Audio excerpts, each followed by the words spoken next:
Clydesdale. Bennett Clark from Powder Springs, Georgia, goes up against a northerner. We got our own little Civil War, a barnyard brawl going here. The Buffalo Tremor and the man you affectionately call Johnny K, John Kwasniewski. Johnny K is a comer in the sport. Watch this kid. Each week he gets better and better and better. He gets more confident. Now he's not relying on total horsepower. He realized he's got to drive the truck, and that's exactly what he's doing. Look at this. Heads up driving. Johnny K is on the way, believe me. The Buffalo Tremor, John Kwasniewski, getting the win over Bennett Clark and Clydesdale. An impressive run for John Kwasniewski. We keep saying he's getting better and better every week. He just showed you. John, pick up word. You and USA won in the next round. I beat USA 1 last week. I'm not really worried about it. I think I can get him again today. Thanks, Army. It's going to be equalizer versus no problem, and USA 1 against the Buffalo Tremor in the quarterfinals. When we return, we'll determine the other 4 trucks that will race for this week's coveted silver flag. Don't you dare go away. Tuff Trax in Fishersville, Virginia. Here are the world point standings coming into this edition of the TNT Monster Truck Challenge. Equalizer stretched his lead to 36 points over Carolina Crusher by winning last week. USA 1 and the Gravedigger slipped further behind when they both lost in the first round. Nightlife, meanwhile, made the finals against the Equalizer and gained ground. Mad Dog and No Problem still ranked 6th and 7th, while Wild Hare and Clydesdale look like they'll soon overtake the retired Awesome Kong. Here's Scott and Army with Wild Hare against Mopar Magic. Thanks, Chris. This ought to be an exciting matchup as you look at a young fan enjoying a picture in a Gravedigger. I bet that ends up on the bedroom wall of somebody. Now we're getting ready to go in action with, as we mentioned a moment ago, Mopar Magic and Wild Hare. That's Gary Wiggins with the Mopar Magic, an interesting truck. One that we don't get to talk about quite as much as some of the others, but this is a guy who's got a lot of potential on this circuit. Well, Gary is one of the youngsters on the circuit trying to make a name for himself. He's different. He drives the Chrysler-powered truck. All the Chrysler people across the country really get behind him. The Plymouth and Dodge people, they pull for him. He's had some bad luck this year. He flipped the truck. Right now, he's trying to get the handle back on it. Comes back in. Looks like he's got a good run going right here. Look at this guy. Boy, he really jumped. Wild Hare at the start. Mopar Magic just whips him and puts him away in a hurry.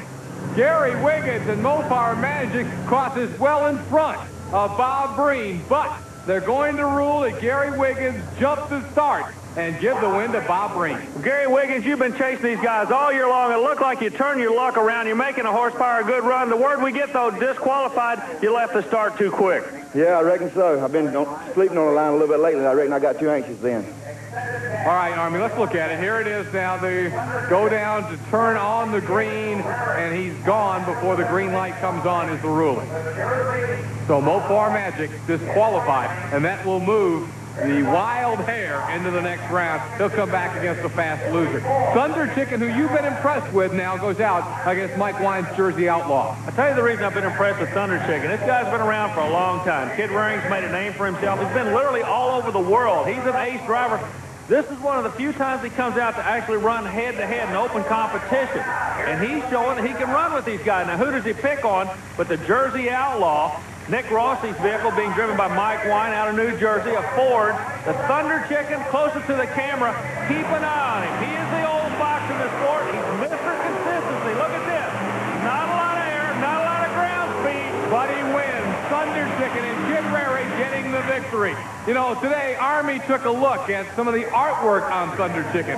It's artwork that, well, it'll crack you up. You know, one of the interesting things about this sport is the graphics on the trucks. Now, the Gravedigger started something a couple years ago that a lot of people are starting to follow. That is, the Gravedigger scene on the side of the truck, or the graphics, has a graveyard, a cemetery, and on each tombstone is the name of every vehicle that the Gravedigger's beaten. Now, Thunder Chicken, he's not to be outdone by the Gravedigger. What does he do? Goes on the back of the truck. Where the Thunder Chicken is, he lays an egg. And each egg has the name of the truck he beat. That's neat. I'll tell you, Kid Rary, as you mentioned earlier, is quite a character, and we'll be seeing him a little more a little later. Here's Carolina Crusher, Gary Porter. All right, he broke in qualifying, only has two-wheel drive, but he's out there for the point.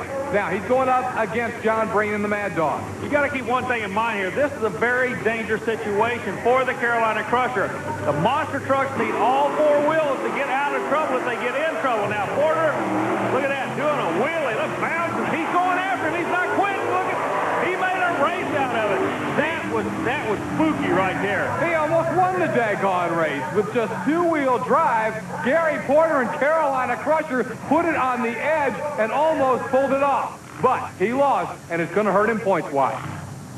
Well, Gary Porter, we may have to change your nickname over to Showboat. That was something that put on a heck of a show, but it's an awfully dangerous situation out there. Can you explain exactly what happened? It was when qualifying, I broke my front drive shaft and I had everything to fix it, but the two U-bolts that hold the universal joint in, so I had to run with just two-wheel drive. What a wild ride. Watch Gary Porter on this replay. Bounce, bounce, and bounce. When we return, we'll bring you highlights of a 48-truck pull in Bowling Green, Ohio that includes this big story. The TNT Monster Truck Challenge in Fishersville, Virginia on Tuff Trax. Well, a lot happening in Fishersville. Those neat radio-controlled trucks, always popular wherever you go, following the TNT Monster Truck Challenge. It's so neat the way they mirror the trucks on the circuit. Kris Chapman is going to review what's been happening today on Tuff Trax. We have three big stories lined up for you going into the quarterfinal round competition. First, Dennis Anderson in the Gravedigger. It looks like he's not going to be a national champion as he ran into bad luck rather than breakage during first-round competition. And then we have Steve Wilkie, who is the mechanic as well as driver today of USA 1. He gets his first win and moves into quarterfinal round competition. And finally, we have Carolina Crusher, came to the line with two-wheel drive only, gets beat, and it could very well hurt his chances at a national championship. Here's the way we'll go into the quarterfinals, Kris. Equalizer, of course, getting the bye. Will now take on John Morris, no problem. He's been very strong as of late. That could be a good matchup. USA 1 with Steve Wilkie will come out against Buffalo Trevor. We've been telling you all day. Watch Johnny K. Kwasniewski's look good in Fishersville. Then to the bottom half of the bracket. The fast loser will come back. Who is it?